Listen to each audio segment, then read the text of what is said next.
Fala galera do canal da Química, tudo bem com vocês? Eu espero que esteja. Sejam bem-vindos ao nosso vídeo e hoje o tema do vídeo é reagente em excesso e reagente limitante.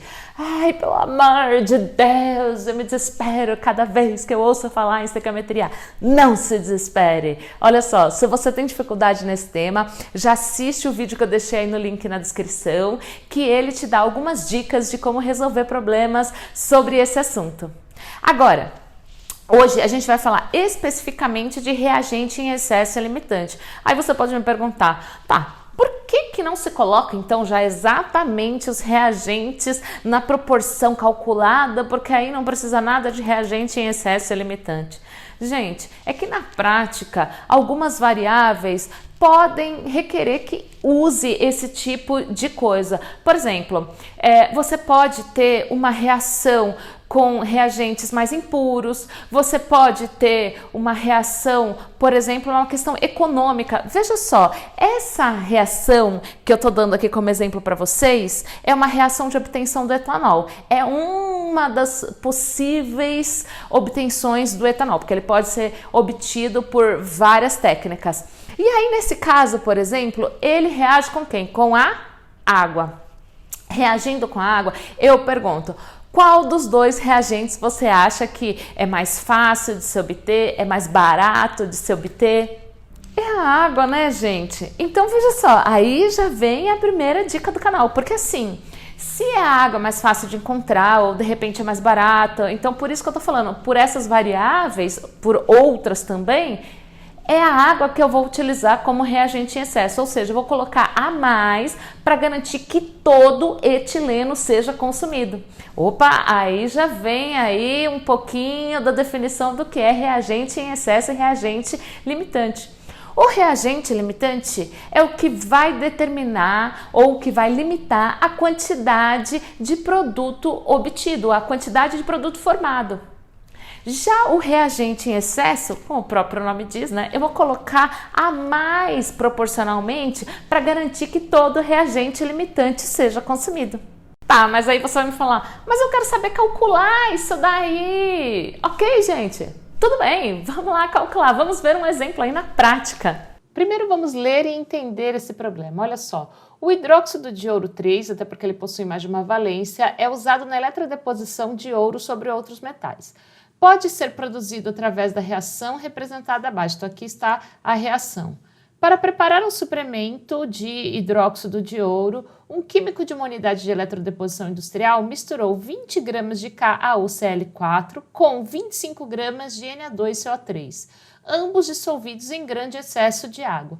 Quantos gramas, no máximo, de hidróxido de ouro podem ser formados? Então, veja que ele está pedindo aqui o produto. E vamos analisar tudo aquilo que ele está dando para a gente. Aí você vai falar assim, olha, só que ele já escreveu que a água está em excesso. Cuidado, essa água aqui só foi utilizada para poder solubilizar aqui os reagentes, os outros dois reagentes. Se eu tenho 3 reagentes aqui, 2 podem estar em excesso e um ser o limitante aqui, certo? Então, eu já sei que a água está em excesso. Bom, e aí vem a primeira dica sobre esse tipo de problema. A primeira coisa que você faz é determinar quem é o reagente limitante ou quem é o reagente em excesso.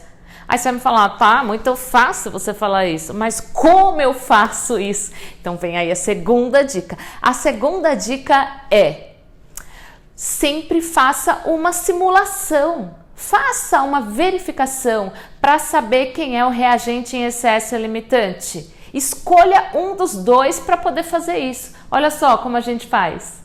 20 gramas desse e aqui 25 gramas desse.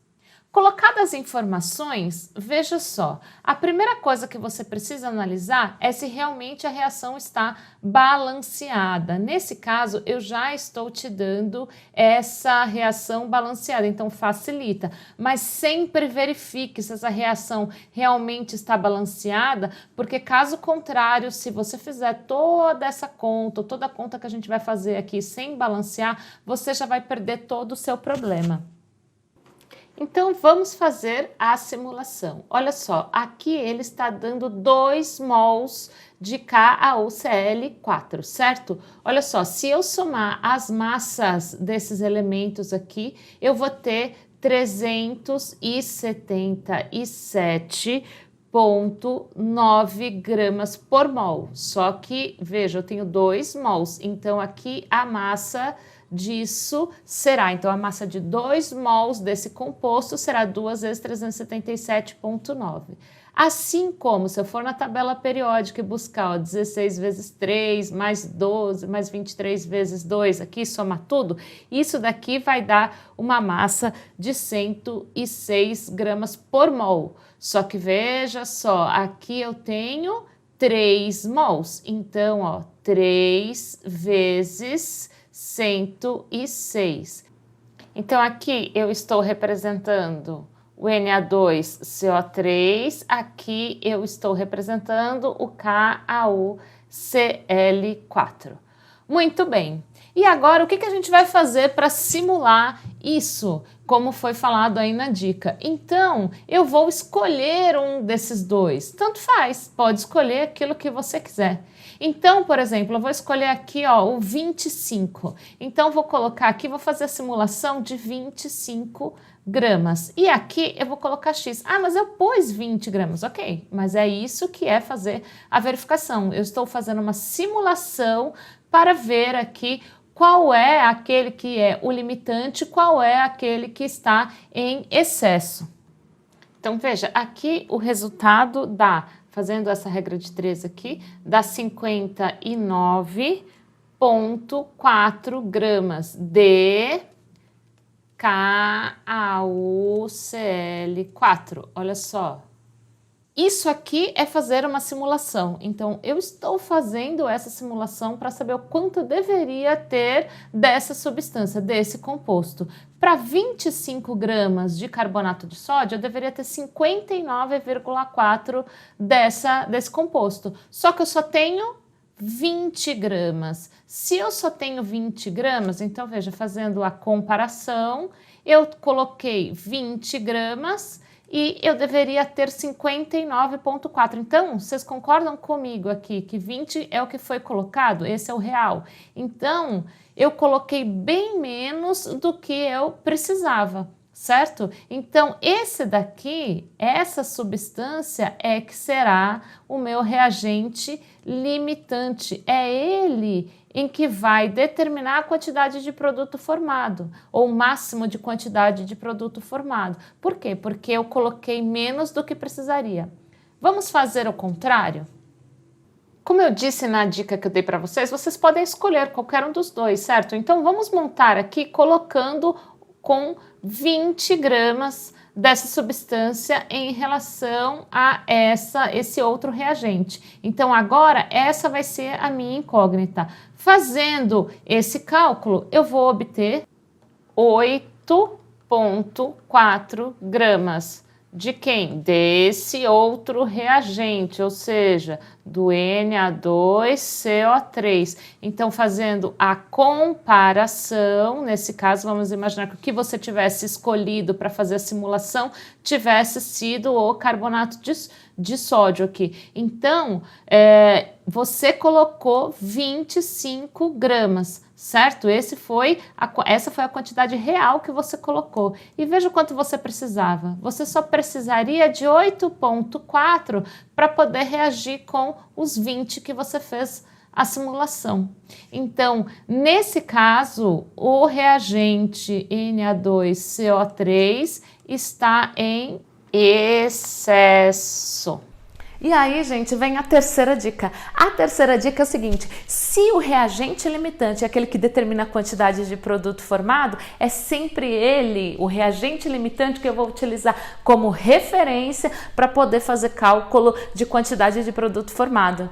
Olha só, a gente já vai ver isso, mas antes, se você está aprendendo, se você está curtindo, não esquece, dá um like, se inscreve no canal, compartilha o vídeo com os amigos e ativa o sininho da notificação, porque ainda virão mais vídeos sobre estequiometria e outros muitos assuntos aí, tá bom? Então vamos lá verificar como faz esse cálculo. Se concentra, se concentra. Bom, então como é sempre o limitante que eu tenho que colocar como referência, então eu já sei que foram colocados 20 gramas, porque eu defini que ele é o limitante. Aqui é o que eu tiro de informação da massa molar, ou seja, da tabela periódica.